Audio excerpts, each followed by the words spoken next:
찬송가 340장으로 찬송하겠습니다. 340장 찬송입니다.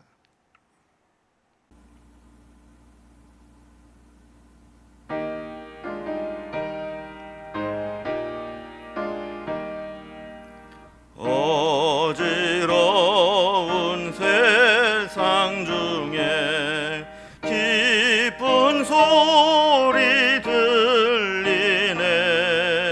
예수 말씀하시기를 믿는 자여 따르라. 세상 헛된 신과 영화 모두 내어버렸네. 예수 친히 하신 말씀 날 더 귀히 여겨라.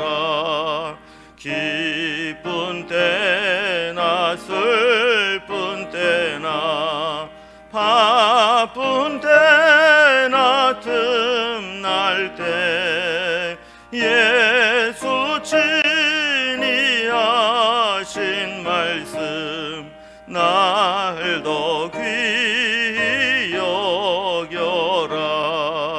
주님 크신 은혜로서 구름 듣게 하시고 복종하는 마음을 주사 따라가게 하소서.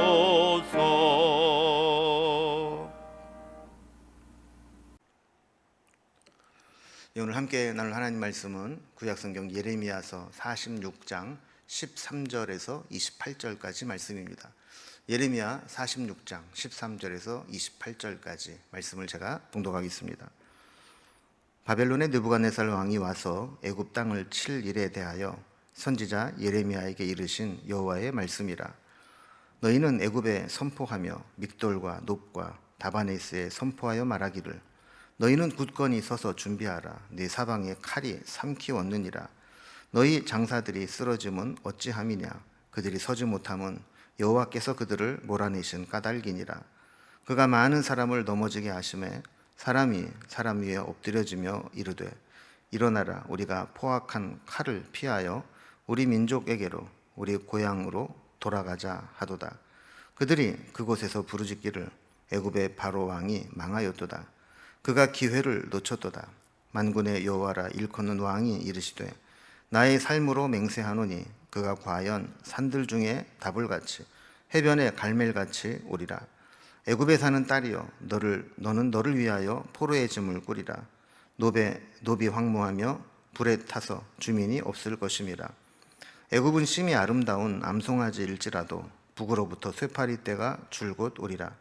또 그 중에 고용꾼은 살찐 송아지 같아서 돌이켜 함께 도망하고 서지 못하였나니 재난의 날이 이르렀고 벌받는 때가 왔음이라. 애굽의 소리가 뱀의 소리 같으리니 이는 그들이 군대가 벌목하는 자같이 도끼를 가지고 올 것임이라. 여호와의 말씀이니라. 그들이 황충보다 많아서 셀 수 없으므로 조사할 수도 없는 그의 수풀을 찍을 것이라. 딸 애굽이 수치를 당하여 북쪽 백성의 손에 부침을 당하리로다. 만군의 여호와 이스라엘의 하나님께서 말씀하시니라. 보라, 내가 너의 아몬과 바로와 애굽과 애굽 신들과 왕들 곧 바로와 및 그를 의지하는 자들을 벌할 것이라. 내가 그들의 생명을 누리는 자의 손 곧 바벨론의 느부갓네살 왕의 손과 그 종들의 손에 넘기리라. 그럴지라도 그 후에는 그 땅이 이전같이 사람 살 곳이 되리라. 여호와의 말씀이니라.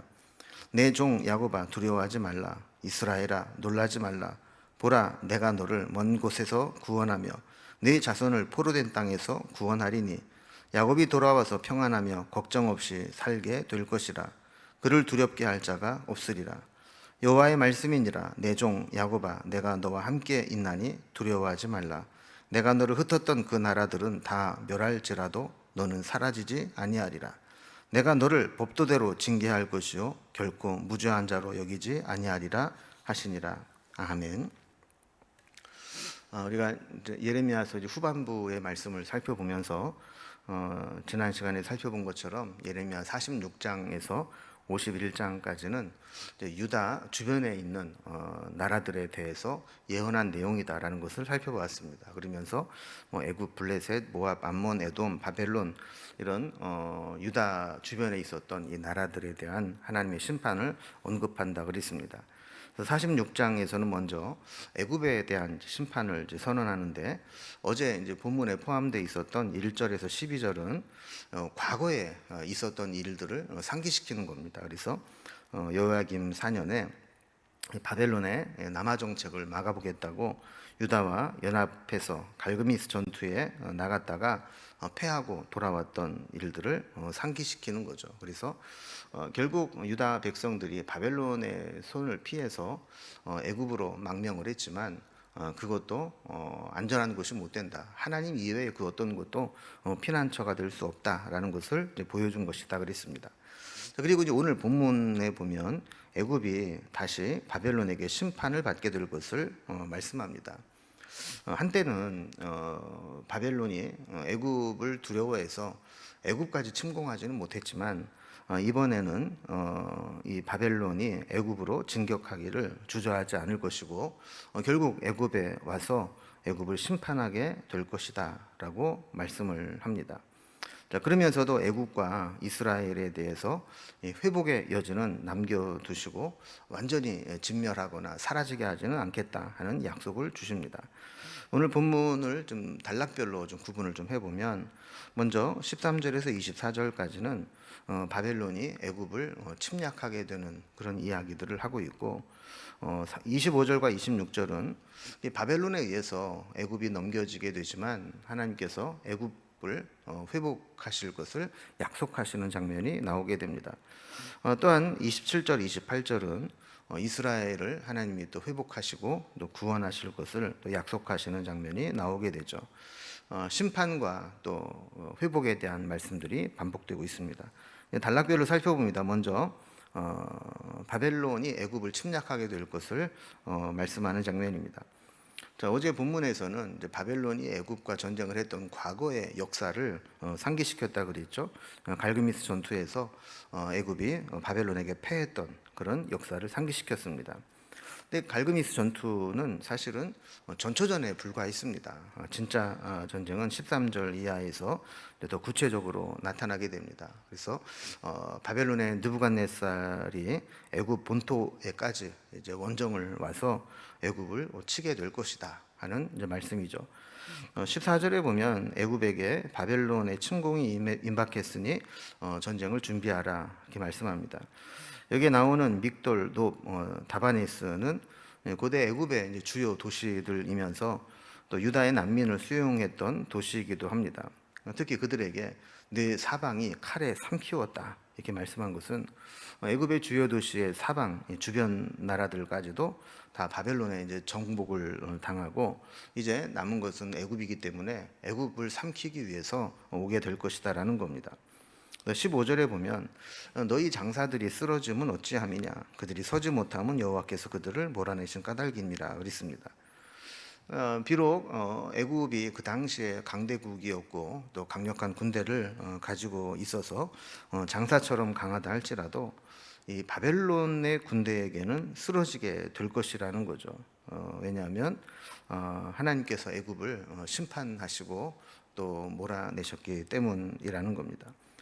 그래서 16절 말씀을 보면 하나님이 애굽의 군대를 패하게 하시니까 애굽의 군대로 모집되고 용병으로 모여온 사람들이 다 자기 고향으로 돌아가려고 할 것이다 라는 겁니다.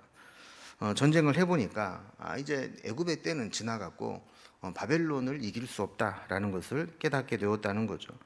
17절 말씀에 보면 애굽의 바로 왕이 망하였도다, 또 그가 기회를 놓쳤도다라고 사람들이 탄식합니다. 밑에 각주에 보면 망하였도다, 애굽의 바로 왕이 망하였도다. 이제 이 이야기는 애굽의 바로는 소리뿐이라 이런 해설을 달아놓았습니다. 그러니까 애굽의 바로가 바벨론의 군대와 전쟁을 할 때 주변에 있는 용병들을 구해오면서 큰 소리로 호풍을 쳤다라는 거예요. 근데 막상 바벨론 군대를 만나고 나서 보니까 그가 뭐 그렇게 자신만만하게 바벨론 군대를 물리칠 것이다 그랬지만 그게 다 허풍에 불과했다라는 것을 깨닫게 되었다는 겁니다. 그래서 18절 말씀 보면 하나님께서 이 바벨론의 군대를 산에 비유합니다. 그래서 다볼산 그리고 갈멜산에 비유를 하고 있습니다. 그래서 이 다볼산과 갈멜산은 이제 이스라엘 평지에 연결되어 있는 우뚝 솟은 산입니다. 그러니까 그뭐 해발 자체가 이렇게 높은 산은 아니지만 이 주변이 다 이제 평지였기 때문에 이 평지에 우뚝 솟은 산과 같이 바벨론의 군대가 애굽에 올 때 애굽은 평지고 바벨론은 그 산과 같이 그 거대한 기세로 달려오고 있다라는 것을 표현한 것이죠. 19절에 보면 바벨론의 군대에 의해서 애굽은 결국 황무하고 불에 탄 모습을 하게 될 것이고 애굽의 국민들은 포로로 끌려가게 될 것이니까 포로의 짐을 꾸려라 이렇게 이야기를 하는 겁니다. 자, 20절에 보면 애굽이 전에 아름다운 암송아지 같이 그렇게 풍요롭게 살았다 할지라도 북으로부터 몰려오는 쇠파리 떼가 계속 따라오기 때문에 결국에는 그들에 의해서 멸망하게 될 것이라고 말씀하는 겁니다. 21절에 보면 고용꾼을 세워서 재난의 날에 돌이켜 도망도 가지 못하도록 그렇게 막을 거라는 겁니다. 22절에 보면 바벨론의 군대는 도끼를 들고 벌목하러 온 벌목군과 같고 애굽은 그 벌목군과 같은 바벨론 군대 앞에서 아무런 저항도 하지 못하고 쥐죽은 듯이 숨어 있는 그런 뱀과 같을 것이다. 이렇게 이야기를 합니다. 자, 23절에 보면 이 바벨론의 군대는 황충보다도 많아서 셀 수가 없을 것이고 그들에게 찍힌 숫불도 조사할 수조차 없을 정도로 많은 피해를 입을 것이다라고 이야기를 합니다. 24절에 보면 이렇게 딸처럼 귀하게 여김받던 애굽이 북쪽의 백성들의 손에 부침을 당하여서 멸망하게 될 것이라고 말씀하는 겁니다. 그러니까 이 바벨론의 군대가 이렇게 애굽에까지 쳐들어와서 그 막강한 기세를 가지고 처절하게 심판하게 될 때 애굽은 그저 그 공격에 속수무책으로 당할 수밖에 없다라는 겁니다. 자, 그러나 이제 두 번째 단락을 보면 이렇게 바벨론의 손에 멸망을 당하긴 하지만 하나님께서는 애굽을 다시 사람 살 수 있는 곳으로 회복해 주실 것이라고 약속을 합니다. 애굽이 이 바벨론의 이 침략에 처참하게 패망하게 된 것은 단순히 군사력이 약해서만은 아닙니다. 그것이 하나님의 심판이기 때문에 그런 것이라는 거죠. 25절에 보면 노의 암몬과 바로와 애굽과 애굽 신들과 왕들 곧 바로와 그를 의지한 자들을 벌할 것이다. 노의 암몬도 그들이 섬긴 신 중에 하나입니다. 어쨌든 이렇게 애굽의 왕 그리고 애굽의 신들 이런 자들을 의지했는데 그들 역시 심판을 받을 것이라는 겁니다. 결국 애굽의 운명에 대해서 26절에서 이렇게 이야기합니다. 내가 그들의 생명을 노리는 자의 손 곧 바벨론의 느부갓네살의 손과 그 종들의 손에 넘기리라. 그럴지라도 그 후에는 그 땅이 이전같이 사람 살 곳이 되리라 그랬습니다.